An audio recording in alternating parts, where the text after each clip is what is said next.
My only caveat for this is please do not play against Chelsea like this. We will lose so badly. Like there's Hamano can't play on the like because loan player rules.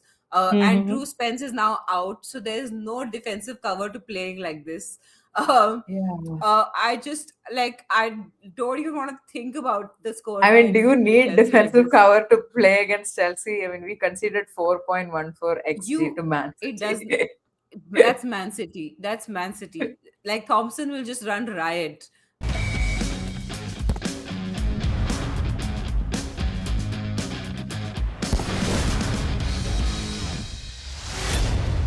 Hello, welcome. You're watching All About the W, your weekly deep dive into the WSL stats, stories, and sound performances. Let's break it all down. I'm Ash, and as always, I'm joined by my co-host Sky. And this is all about the match day, where we review our games from the weekend, WSL weekend. Unfortunately, we're a little bit late this week, but it is what it is. Life happens. Lots of interesting games for you today, but we will begin our review with Everton versus Villa, which ended 2-1. Kai, interesting news for Everton. Brian Sorensen has just been let go from Everton. How are Yeah. you? How are you taking this decision? You a little bit expected, maybe? Yeah, I think we discussed this maybe in the preview or the previous like all about the match day when we were reviewing the previous fixtures. But yeah, I'm not really surprised by the timing. I was just hoping that this wouldn't happen because Yeah, it's such an odd time to like I feel like Everton don't have a whole lot to play for here on out. So maybe yeah, you stick to the manager till the end of the season and then uh like let them go in the summer. That might have been like yeah, a more sensible thing to do, but hopefully Everton have a plan in place. But yeah, I yeah. think You know what you should Sorensen. have done? You should have put Mhm. money on the who goes first, Gago or Sorensen. Oh yeah, did I say Sorensen first? I feel like you said Sorensen. Yeah, I mean, speaking of Gago, like it does, like you have to ask the question, what happens to Gago now? Like, is Yeah, she gonna get more minutes in Everton? Because it seemed like there was a complete breakdown between that relationship. In that relationship between Gago and Brian Sorensen. So, um, it's going to be interesting to see what happens um, here on out. But yeah, I think Brian Sorensen has been with Everton since 2022, if I'm not mistaken. So he's been around for a few seasons now. And maybe, it's one of those things where maybe both parties had got the best out of each other in some ways. yeah, And it was a good time for that relationship to come to an end. yeah. Obviously, the funny thing is Everton win their first game at home Is and that they strange to sacked you though? Sorensen. Like the fact that they get their first win at home this season and they sack the manager. Like did you feel like they were on the verge in this game of a turnaround? Because Villa's not easy. Yeah, no, I mean, honestly, when something like this happens, that's happening because this decision was pre-planned. Like I don't Yeah, think I feel like even if they'd like Everton had lost 2-6 to Villa or something, they would have still like sacked Sorensen. Or if they'd won 6-2 against Villa, they would have still sacked Sorensen, even if it was yeah, like a thumping win. To be honest, I thought Everton were very good in this game. Um, yeah, I thought like, defensively they were solid. Um, Ruby Mace, of course, like kind of makes that terrible pass for Salmon's goal, playing out from the back. But overall, I thought she had a stellar game, like in terms of her set piece delivery, but also just like insane commitment to defending, like somebody who yeah, definitely throws her body on the line. yeah, And yeah. And she's yeah, been I having thought a great season as a defender. I thought even though Everton's been sucking, Ruby Mace has been doing really well as in centre back. Yeah, I think probably that player of the season so far, Yeah. Ruby Mace. And even the forward play looked really good. I thought Momiki looked good. Vignola looked quite bright, So, like, and Villa just looked extremely flat. They had a couple of big chances. one of which they did finish, but Villa overall looked pretty lackluster. But yeah, I thought Everton had a good performance in this game for sure. Yeah. Completely deserved the win. Although, like the two goals that they score both come from set pieces, and Yeah. Martina Fernandez is just like completely unmarked at the. It was literally, you will not believe this. I was watching this game with my sister, right? So we saw the first goal, and I think I Yeah. stepped out to like run some errands, and I come back, and like they're showing the replay of the second goal, and my sister's like, Yeah. "Oh, they're showing the replay of the first goal," and I was like, "No, no, this is a different goal Yeah. because it looked exactly the same." She's completely unmarked at the far post and Yeah. a free Yeah. header. I mean, it's in terms of defending, that's just completely unacceptable. But Yeah. yeah, Yeah. I mean, Absolutely. hopefully Everton kind of kick on from here. Yeah. Um, A note on Villa, like, you know, Villa have been known to draw against some of the big teams, but like the consistent sort of like critique of them is teams in and around them, they somehow manage to lose to. Uh, yeah, w- what like what is it? Do you think? Because like everyone thought, like, I understand Villa's got a few injuries now, with Daly out and so on and so yeah, forth, and like the fact that Georgia Mullet's very very young, Kirsty Hansen sort of like single-handedly like pushing that attack, maybe along with hmm, Emily Salmon. uh but is that an excuse? Because I feel like Villa have been having two consistently poor performances now. I think, what was their previous game? I forget, but I remember us criticizing them. yeah. I don't know. I think the thing that's bothered me about Villa is exactly this. I feel like, when you Mhm. look at like a team like Brighton, Oh, it uh, was 4-1 against United. They lost oh 4-1 yeah, against United. yeah, that was like a bit of a last minute collapse of sorts that happened to Villa, right? Like they Yeah, concede like 2, 3 goals in like quick succession. But yeah, I think this is the thing that bothers me about Villa. It's just the games you expect them to perform, they don't, and you yeah, need a little bit of consistency. And you know, like they do have a clear identity in terms of how they want to yeah, play. But I yeah, also feel like um, that style of play kind of hinders them from performing against teams that are defensively solid, teams that don't really yeah, play a high line, for example.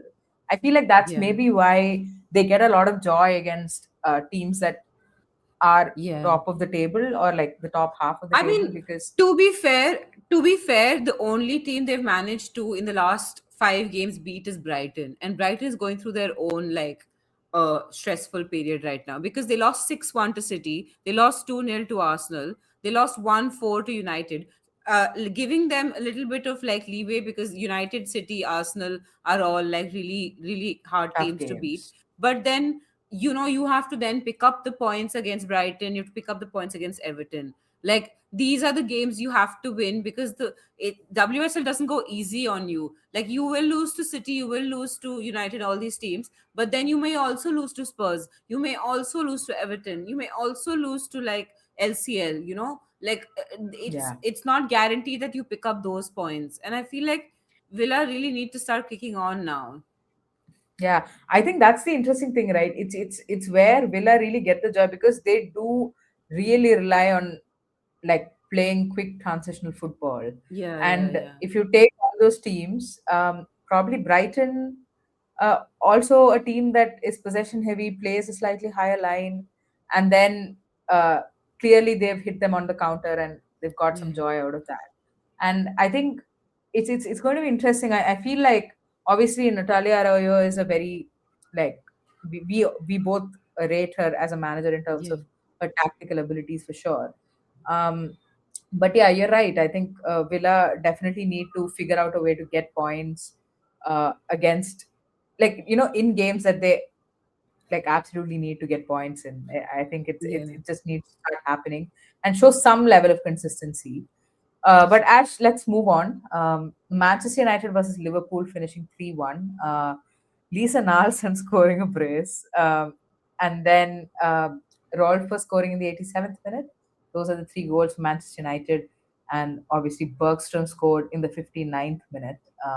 I had suggested I told a bunch of people to put Bergstrom in their team, Yeah. in the fantasy team, and nobody listened to me. So, in your Yeah, case, I contemplated it as well, but I was like, it's a big team game, Manchester United.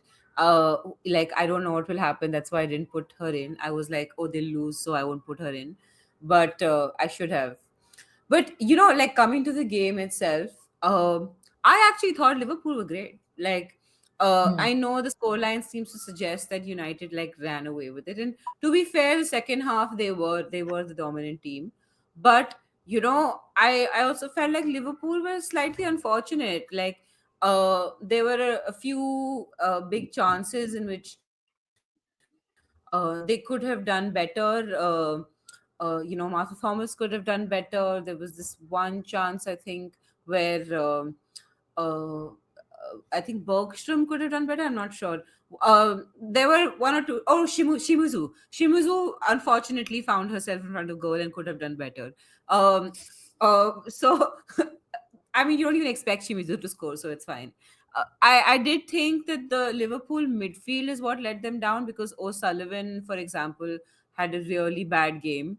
And, but I will say this, there's a little bit of like there's a little bit of like dirtiness to United's play. Like I don't have a problem with it per se, but especially with that second goal, I'm 100% sure Zigiotti fouls O'Sullivan in the lead up to that second United goal. And like if there had been like, not that I'm saying I want VAR in the WSL, but if there had been VAR, that would not have been a goal. So like right. there are and Liverpool like had the equalizer and they were pretty much neck and neck. Yes, United, I think by the 68th minute, perhaps would you could say United had the better of the chances, but Liverpool's chances were not bad. And even if one of them had gone in, it could have been 2-2 and then game on. Hmm, So I think they just ran out of steam. For 65 minutes, yeah. they played really organized, really like tight, compact, defensive football and then ran on the counter. And Clark and Fisk, this back line that Liverpool have is absolutely good. And Falk behind them. Yes, Falk has a problem with passing out from the back. So in the future, I mean, I don't know how it will work out. But for now, Falk is an excellent shot stopper and she commanded her box really well. And that back four really like put in a shift. They really Yeah. worked very, very hard defensively. I think what let them down is the fact that Martha Thomas was very isolated. There was nobody, like, and it's not her fault. There was just nobody giving her service because the Liverpool midfield lost that battle so, like, massively. Like, Nalson, of course, but like Zigiotti and Miyazawa, I think, were the linchpins of this midfield dominance. And like Zigiotti was literally bringing people down, like left, right, center, everywhere. If I'm not wrong, I think she might have gotten a card as well. Um, uh, I feel like no, she didn't. She didn't get a card. But like in my head, I feel like she got a card. Um, Hmm. she should have gotten a card at some point. Mallard played really well as well. In the first half, I was a little bit worried for Mallard because she like the Liverpool defense was really playing tightly, like playing really close to the attackers, United attackers. So like Mallard was being like blocked by people who were like really really tight to her, as was Turland. That's why Turland had to like take 2-3 shots into the crowded box that didn't like become a goal because she was so Hmm. frustrated by how tight the Liverpool defenders were being with them. Same thing, Park.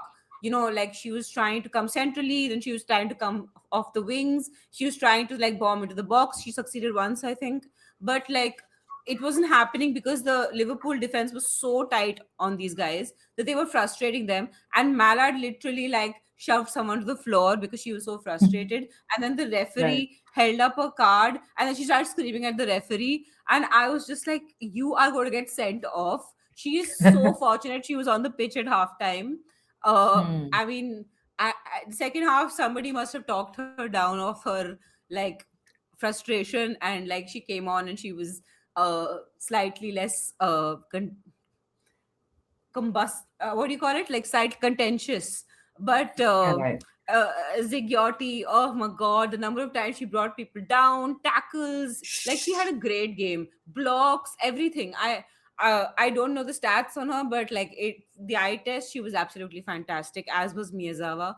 I think those Yeah. two are my like players of the match if they have to be.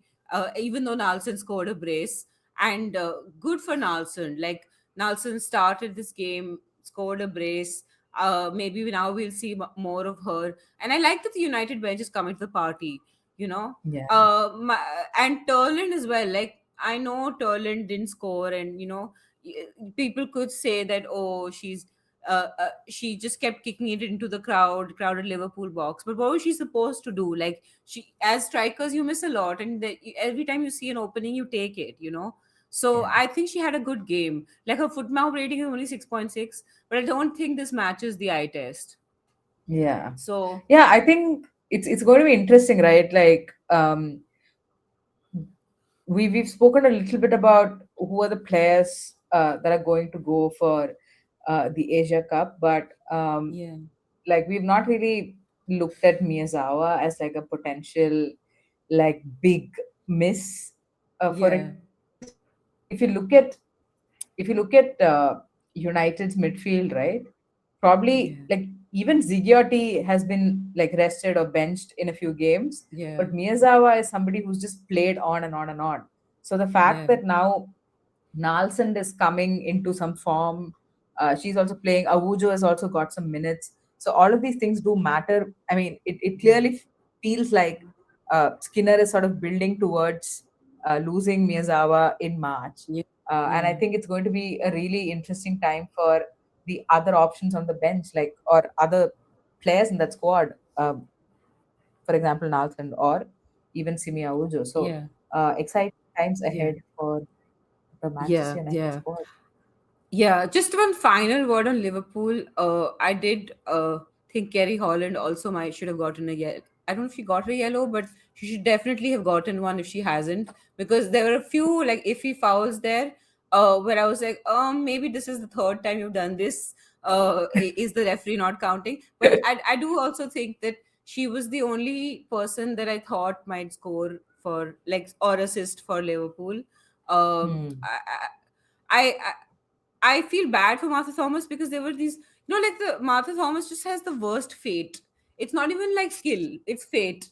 It's like Cassandra predicting the future, where she'll always be like a step ahead of the ball or a step behind. There are these amazing crosses that someone like Holland or someone sent in. I think once Shimizu also sent in, and like Martha Thomas will literally be just a foot away. Where it's just if I was just an inch further, I would have gotten the ball. You're an inch behind, you would have gotten the ball.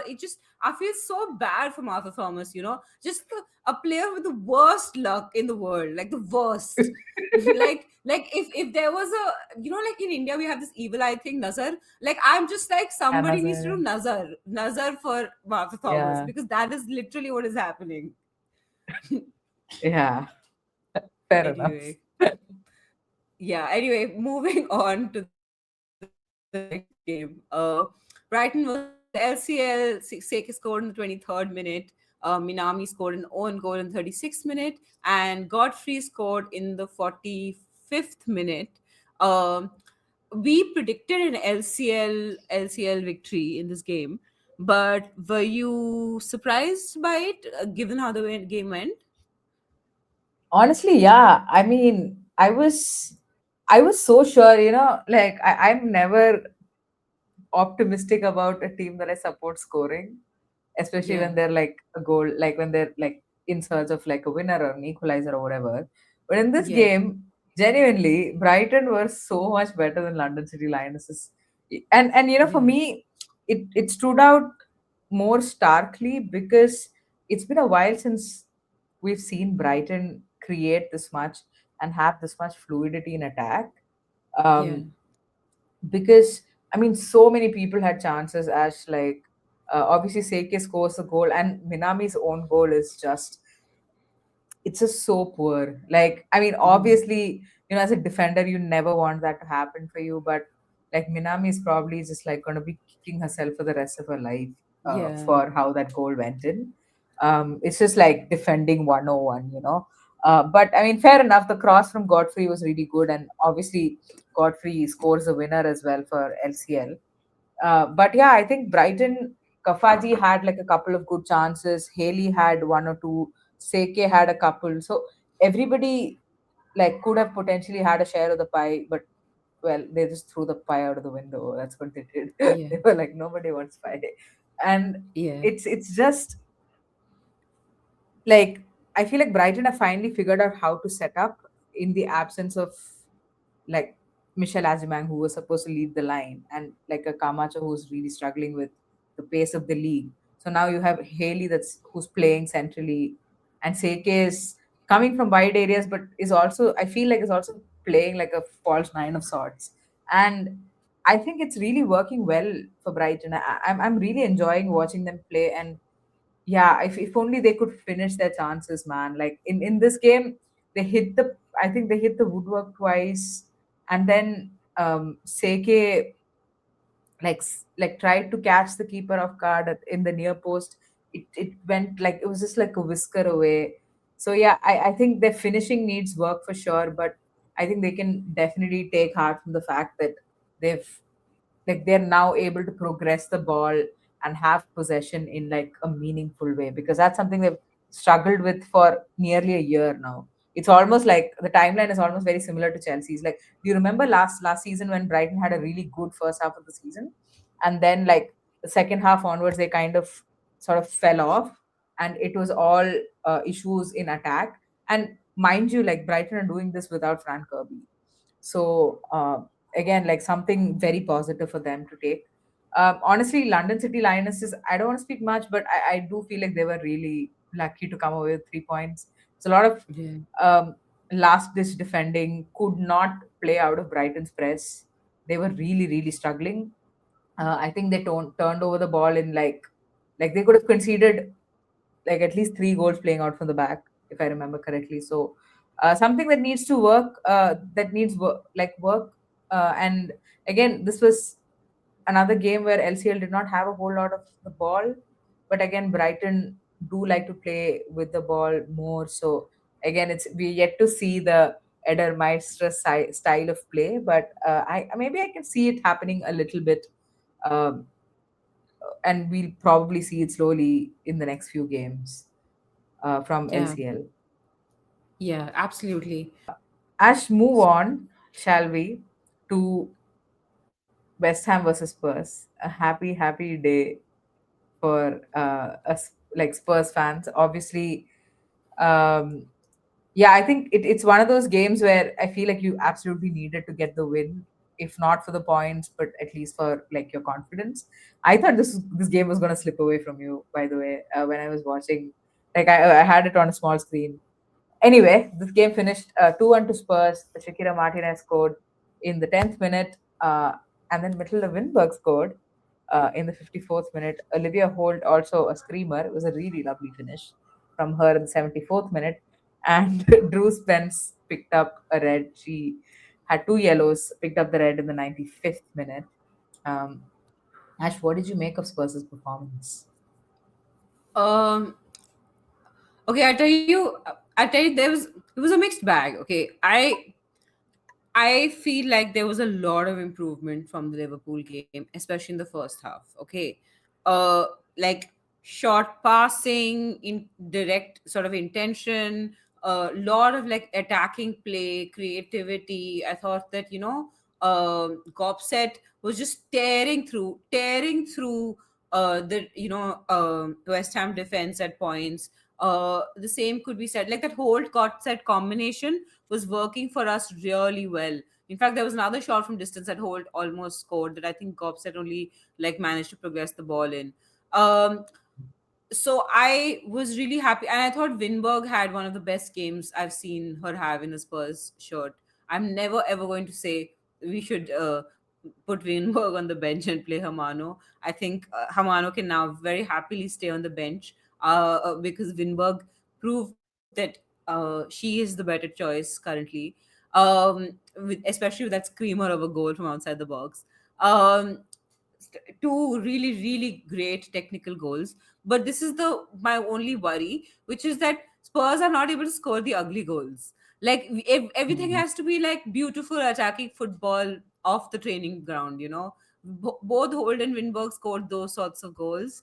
And like when we had to score like an ugly goal against Liverpool, we weren't up for it. And I think Mm.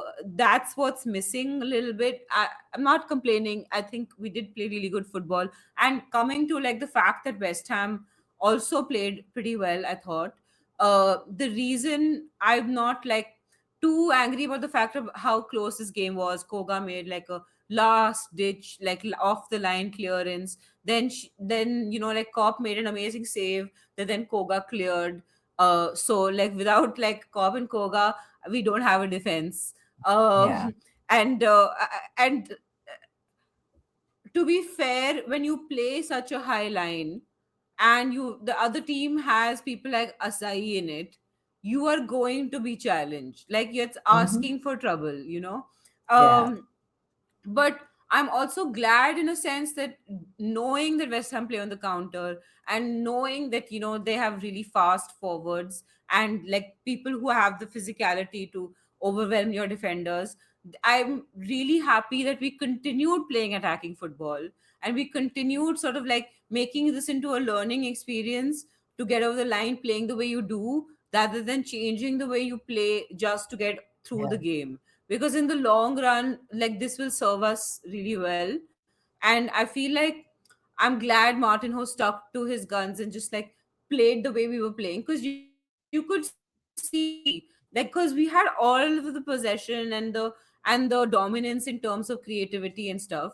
It's just that like we in the West Ham goal we lost the ball literally in front of the West Ham box. I think it was Mm. Holt who lost the ball, I'm not sure, but we lost it right in front of the West Ham box. Now, if you generally when you lose a ball there, you can recover it because you're not playing such a high line. But Yeah. because we play such a high line, like Koga is literally playing beyond like in the West Ham half, right? Who's the last player for us? So like it's inevitable, right? At that point that it's going to be a goal. So Yeah. I'm actually not too concerned about it.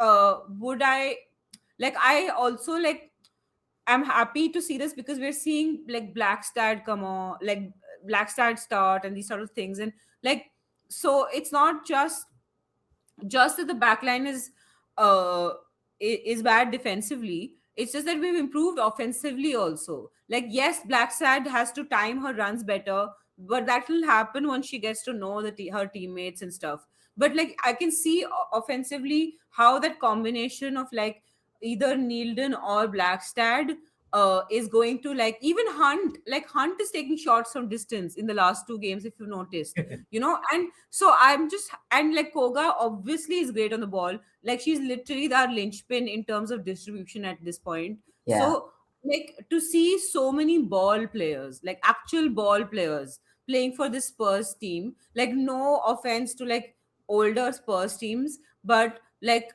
there there was a difference in terms of technical ability on the ball to the players that we are now buying, you know Yeah. and I'm just like, to me that's a recipe. When you buy good technically gifted players, eventually they're going to come good, so I'm not worried that this was a close game. To me Yeah. it matters that we were playing this exciting brand of football and that we won. Like yes, if we had lost I might have been fuming and I was like, what is this stupid way of playing and all. Like Mm. can't you see and can't you change and all. I am a fan after all. But like I think in the long run that even if we had drawn or if we had lost, I'm happy that we played the way we played. Yeah. Yeah, I think it's interesting, right? Like, because we've been saying on this channel how Martin Ho's management seems, it feels like a project. And it's not like you've bought like a whole bunch of players. It's just it's just been like very smart shopping from Spurs. The talent ID has been good, and also like Ho's ability to sort of convince players, young players, talented players, to come on board. I think, yeah, that's definitely something to Yeah. feel very, very excited about as a My fan. only caveat for this is please do not play against Chelsea like this. We will lose so badly. Like there's Hamano can't play on the like because loan player rules. And Mm-hmm. Drew Spence is now out, so there's no defensive cover to playing like this. Um, Yeah. I just like I don't even want to think about the score I mean, do line if you we play need Chelsea like defensive this. cover to play against Chelsea? I mean, we conceded 4.14 XG to You Man it City. doesn't. That's Man City. That's Man City. Like Thompson will just run riot against us if we Actually, play yeah, I that was line thinking against when you Chelsea. said this, in my head, I was thinking, please play like this so that at least Thompson can like run and score a goal. Yeah. Yeah, like if you think But yeah, Vivasai is scary, then you've not had Alyssa Thompson running at you. yeah, I think I think the Spurs Chelsea game is going to be interesting for so many different reasons. Yeah. But yeah, I think we will come to that maybe in our preview episode. We'll definitely have a watch along, I'm guessing. Yeah. But yeah, Yeah, yeah, we definitely will. Anyway, that brings us to the end of this episode. Make sure you like, subscribe, comment, and tell us what you felt about these 4 games that we've just covered, or any other thoughts that would pop into your head. It helps us in the algorithm as well if you comment. So do that, and we will see you in our preview episode or in our watch along, whichever comes first. Bye bye.